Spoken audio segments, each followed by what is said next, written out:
What is up, guys? My name is Kyle, and I'm doing a first place deck profile today for my local shop's Rarity Collection 3 Bonanza box tournament. It was hosted by my good friend Matt Huff. He sponsored the box personally and rented the space, and it was a tournament to try to kind of revitalize the community a little bit, call to arms, get everybody out there. It was a really fun tournament. It was ran really well, so huge shout out to Matt for putting it on. It was a really good time. My final record was 301, but I had better tiebreakers.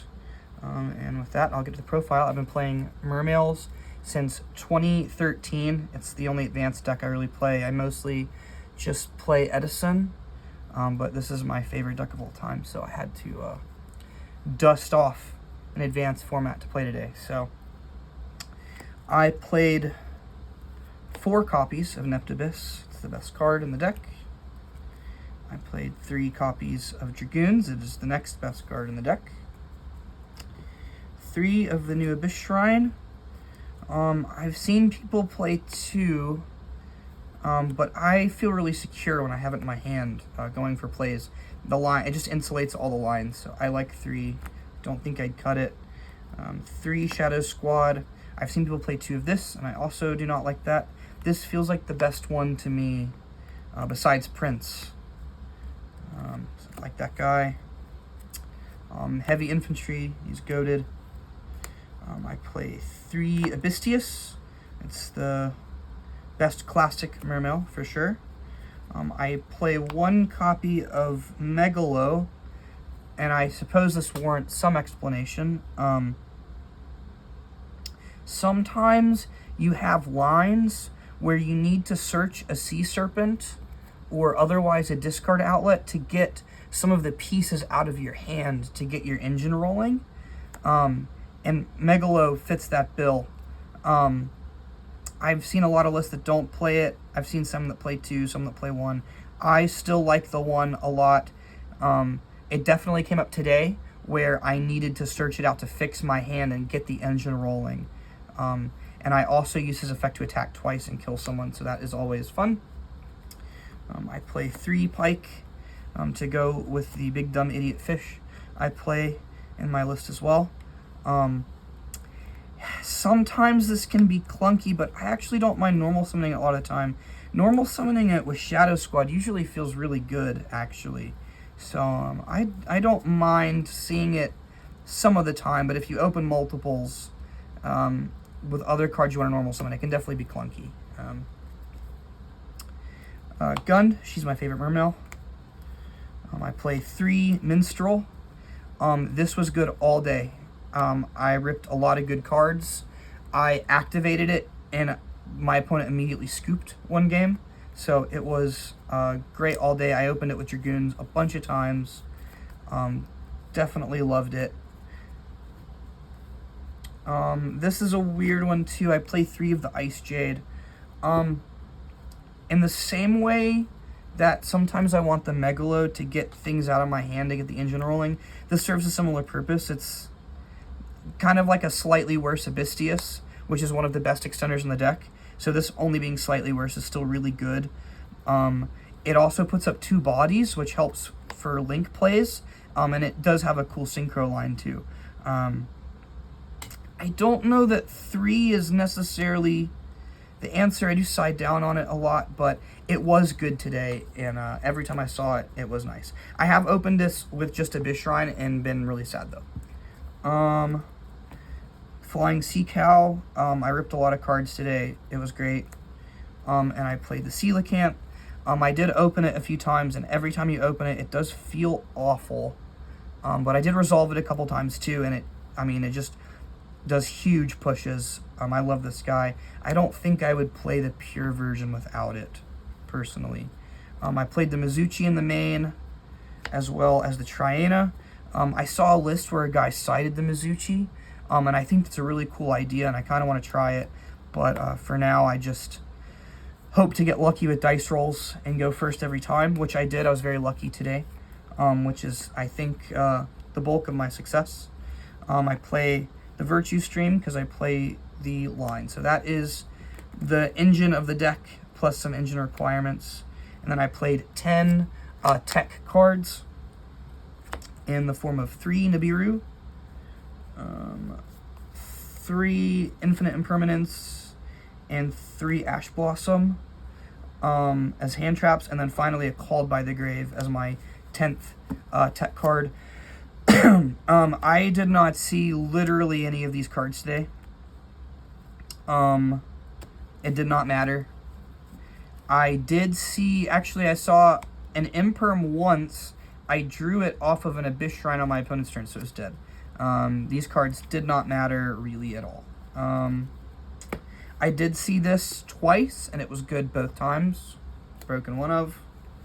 And that is the main deck. It is 43 cards, which is a little bit of a strange number. However, I find that in water decks, there's a lot of cards you don't want to draw, and there's certain combinations of cards that you really want to avoid.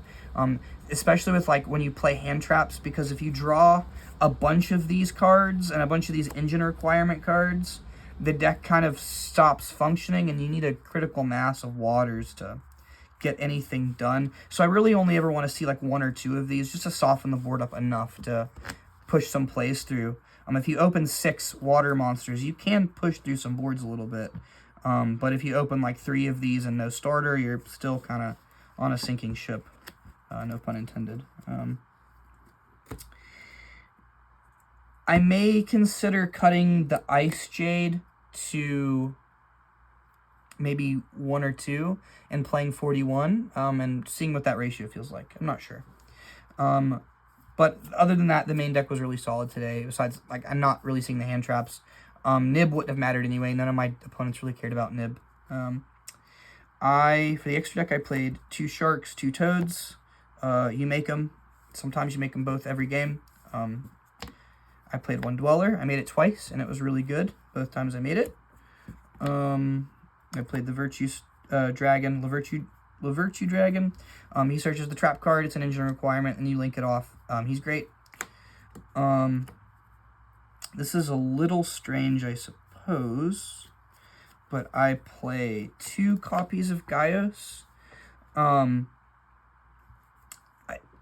You need 1 for the combo, no matter what, but sometimes I find that if you have an extra 7 on board from Teus or the Ice Jade or the Big Dumb Fish, a lot of times you can add a Gaios to your end board, and he's skill drained, so he's really strong as an end board piece anyway. And it actually came up where my opponent was trying to attack me to tie up the game in game 3, and because he didn't read the text on it that said you can't attack if you're high level, so that was relevant too. You can also make this into Tempai and they can't kill you, so that's pretty funny too. So yeah, and there was a game where I actually made both and used both of their effects too. So I don't think I'd cut down on it. I see a lot of people play 1. I'm a believer in 2. I played Sidra. You have to play it, and I did use his effect once today to spin some cards away. That was cool. And I played 2 Marincess Coral Anemone. I did not make the second one, but I am a coward and don't want to cut the second. If you need it, nothing else will do, but the first one is mandatory for sure. I played Mermail Deck. She's one of my favorite cards in the extra deck. I try to stick her on all my end boards. I pitched a lot of infantries today, so she was effectively Trident. It was awesome. I played the King. There was a game where I wished I had 2, but I don't. There's nothing I think I would cut for it. I played this thing. I had to read it. I never made it before today. I made it one time, and it did the thing where you're waterlocked and it banishes all the cards. It was cool. It helped me push for most of the damage and make like a soft board that they couldn't come back from. It was fun. And then finally, I played the Synchro Ice Jade monster. I didn't make it today, but there was a game where I should have made it into Branded, and I had the line and I thought about it, and I just kind of tunnel vision and went through a different route. I don't think it would have mattered. I think he would have won no matter what. But this would have insulated me against Mirror Jade.